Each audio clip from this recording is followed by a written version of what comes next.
may we request the President to please proceed to the presidential table.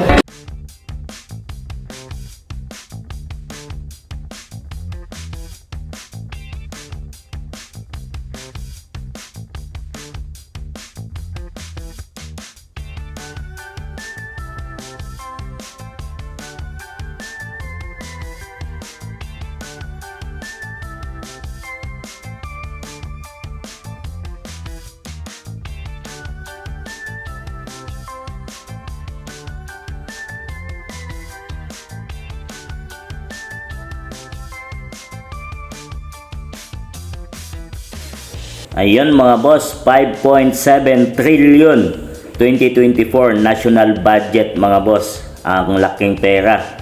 Yan, thank you sa ating mga taxpayer mga boss, no. Kung hindi dahil sa atin ay hindi makakamit nito ang ganitong kalaking pondo para sa 2024 mga boss. Sana nga lang magamit ng tama sa lahat ng mga ahensya ng gobyerno ang perang ito mga boss, no, na ibabahagi yan mga boss sa kanya-kanyang mga departamento ng ating bansang Pilipinas. 5.7 trillion. Yan nga ay nilagdaan na ni Pangulong Ferdinand Marcos Jr. ang General Appropriation Act of 2024 na magagamit hindi lamang para sa operasyon ng gobyerno kundi para tugunan din ang pangunahing hamon sa ating bansa at ekonomiya. Ibinahagi ni PBBM ang mahalagang prioridad ng budget tulad ng seguridad sa pagkain, edukasyon, kalusugan, social protection at pagbabago ng klima at regional development.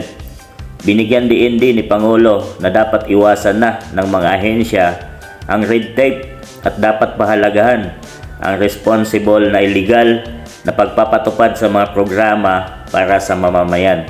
Yan talaga mga boss. Dapat talaga magamit ng mga sangay ng gobyerno at ibabahagi yan mga boss, no, itong 5.7 trillion. Yan yung nakabuuhang budget para sa 2024 fiscal year 2024 mga boss.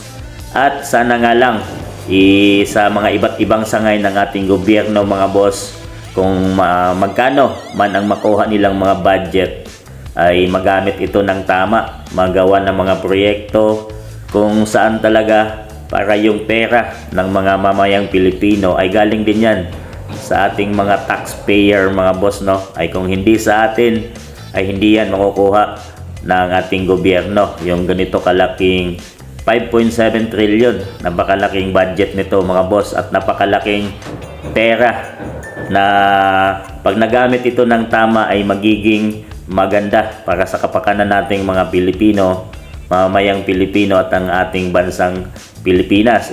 Malaki ang pagbabago na mangyayari para sa darating na 2024.